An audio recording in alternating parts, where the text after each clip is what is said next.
அண்மை செய்தியாக பார்த்து வருகிறோம். தாவேக கொடிக்கும் பகுஜன் சமாஜ் கட்சியின் கொடிக்கும் எந்தவித ஒற்றுமையும் இல்லை என்று தாவேக பதில் மனு தாக்கல் செய்திருக்கிறது. அந்த அண்மை செய்தியை பார்த்து வருகிறோம். இது தொடர்பான கூடுதல் விவரங்களோடு இணைகிறார் நமது செய்தியாளர் மதியழகன். வணக்கம். மேலும் விவரம்.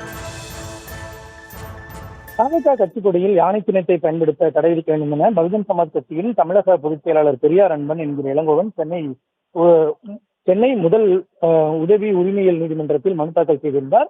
இந்த வழக்கில் தாவேக பொதுச் செயலாளர் புசி என் ஆனந்த் தற்பொழுது பதில் மனு தாக்கல் செய்திருக்கிறார். அதில் பல தகவல்களை மறைத்து தாக்கல் செய்யப்பட்டுள்ள இந்த மனு விசாரணைக்கு உகந்ததல்ல என தெரிவிக்கப்பட்டுள்ளது.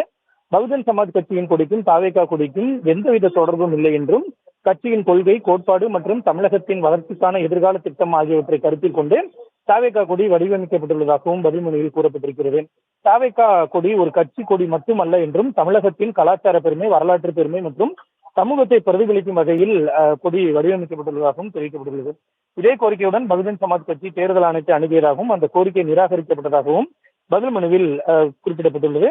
தனித்துவத்துடன் தாவேக கொடி உருவாக்கப்பட்டுள்ளதாகவும் வாக்காளர்களை குழப்பும் வகையில் உருவாக்கப்படவில்லை எனவும் பதில் மனுவில் தெரிவிக்கப்பட்டுள்ளது. எனவே பகுஜன் சமாஜ் கட்சியின் மனுவை உச்சபட்ச அபராதத்துடன் தள்ளுபடி செய்ய வேண்டும் எனவும் மனுவில் கோரிக்கை விடுக்கப்பட்டுள்ளது.